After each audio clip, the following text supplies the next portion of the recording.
Hi, I'm Julie Weber of Liberate Ministries. Have you ever sat under a teaching and heard the words abortion, miscarriage, stillbirth, sudden infant death syndrome, and thought to yourself, oh, there are those words again. I wonder what they really mean. They never pertain to my life. Please don't mention them again. Well, today's topic is what is abortion, miscarriage, stillbirth, sudden infant death syndrome, and how can they pertain to my life? You can find the website links for each of these definitions attached to this video. The definition of abortion means, also called voluntary abortion, the removal of an embryo or fetus from the uterus in order to end a pregnancy. The definition of miscarriage means the expulsion of a fetus before it is viable, especially between the 3rd and 7th months of pregnancy. Spontaneous abortion. The definition of a stillbirth means the birth of a dead child or organism. The sudden infant death syndrome, also known as SIDS, refers to the unexpected, the unexplained death of a child less than 1 year old. When looking at the definition of abortion and miscarriage, they both mean the same thing: expelling of the fetus.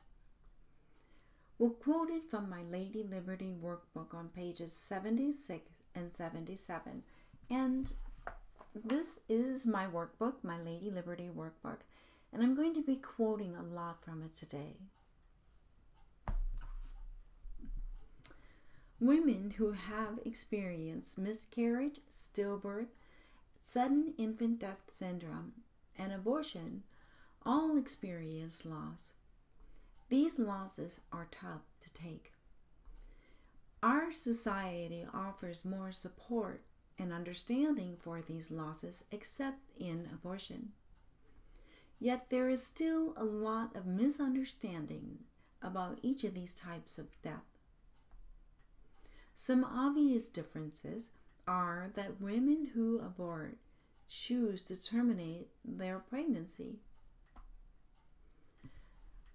The mother experiencing miscarriage, stillbirth, or sudden infant death syndrome did not choose for their child's life to end. As a result, mothers who experience these types of deaths are more focused on the question of why. We'll quote it from my Lady Liberty workbook on page 73. Each loss brings disturbance and emotional pain into our lives. Yet grief is a normal process, a common experience. You can't pray it away. It is an emotional process. And as people, we need to go through it, not around it. In today's culture, when we lose a loved one or a friend, we are allowed time to outwardly grieve. People understand that there has been a death. It is acceptable for people to take funeral leave, vacation, and sometimes even an extended leave of absence following the death of someone close to them. The same is not true after you have had an abortion. Most often, people are not given time to outwardly grieve. Women and men choosing abortion are caught between pro-abortionists who believe that abortion is nothing more than a blob of tissue, and pro-lifers who believe that abortion is the death of a child. The moral debate continues in our society, and as a result, women and men are not encouraged or allowed to outwardly express their grief. everything is kept hidden after an abortion, including the parents' feelings of loss and grief.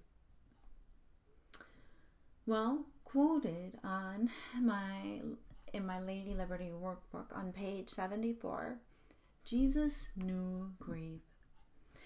In Isaiah 53:3, he was despised and rejected, a man of sorrows, acquainted with deepest grief. We turned our backs on him and looked the other way. He was despised and we did not care. Well, quoted from my Lady Liberty workbook again on page 77. Even Jesus asks the question, why? Matthew 27:46. About the 9th hour, Jesus cried out in a loud voice, and I think it's pronounced, Eli, Eli, lama sabachthani, which means, my God, why have you forsaken me? Having no answer to the question of why can make us angry, but at some point, your question of why will turn to, what can I gain from this experience going forward?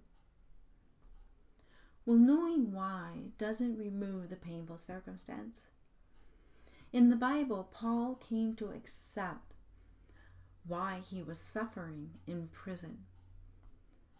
And we read in 2 Timothy 1:12, that's why I am suffering the way I am, but I am not ashamed.